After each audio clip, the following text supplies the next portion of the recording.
You can't have a progressive society where there's no free speech, or where there's severe limitations on the freedom of expression. Every important undertaking in the history of humanity has involved the exercise of free speech.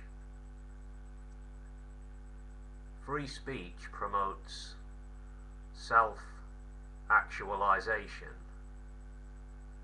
It promotes the free flow of ideas, and the free flow of ideas helps preserve government of the people, by the people, for the people. Free speech promotes ideas that are important in uncovering the truth. Free speech can evoke powerful emotions, not always pleasant emotions. Free speech can, of course, effect significant change, sometimes radical change. The free exchange of ideas can be dangerous, but is it not more dangerous to stifle the free exchange of ideas?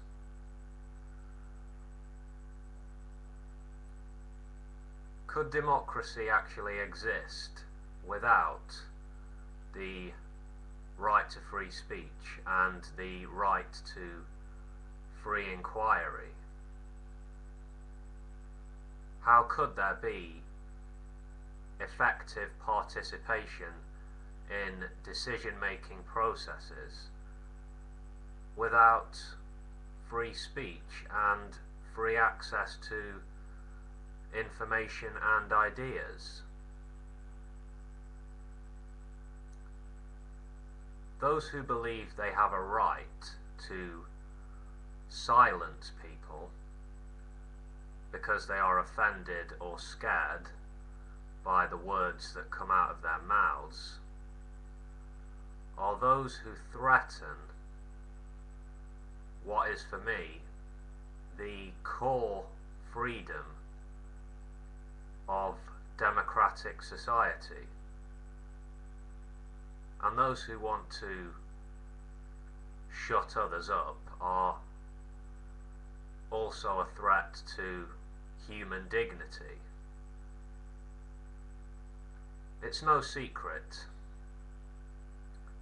Governments throughout history have suppressed free expression. They have crushed dissenters. And there are many governments on the planet today that abuse their people merely for speaking their minds.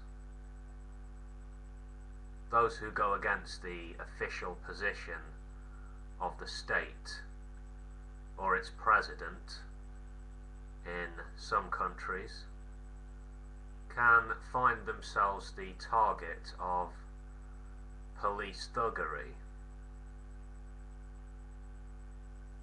They can find themselves sitting in a prison cell, or worse. Well, scumbag oppressive regimes should think about this. A government which silences its people does not know what its people feel and think,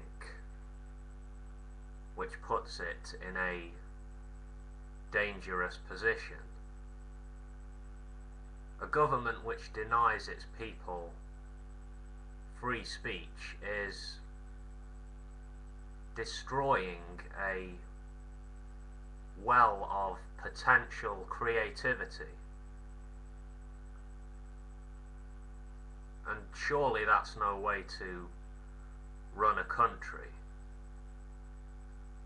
Governments that don't allow public criticism, regimes which refuse to share a platform with their critics, really show themselves to be weak. They undermine their own position and show just how insecure they really are. For practical purposes, for political and social reasons, free speech should be very broad, I think. I flat out oppose all blasphemy laws. No religion or religious belief should be immune to criticism.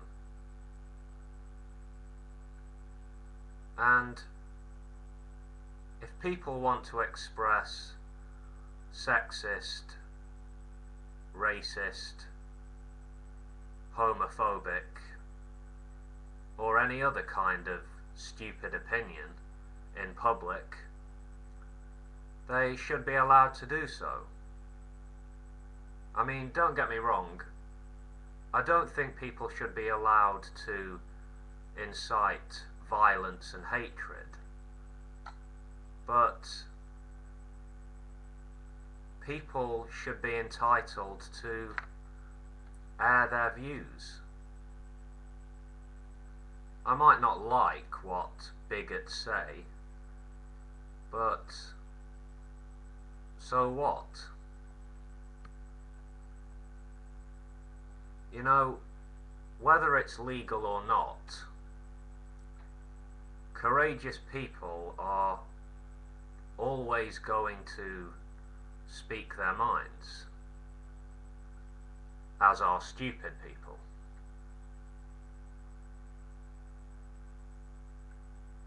People love to flap their gums. Well, most people do anyway, in my experience. One thing that should concern people a good deal less than it does, in this country at least, is giving offence, offending people. Different people are offended by different things, and if you're a person who's in the habit of speaking your mind, you're bound to end up offending someone in some way. If you think you possess the truth, do society a favour and share it. Share it at the risk of being frowned upon. Share it at the risk of being judged harshly. Or even share it at the risk of being persecuted. Free speech is just that important, you know? Don't be PC, be free. That's what I say. Anyway, have a lovely day, folks, and I will catch you later.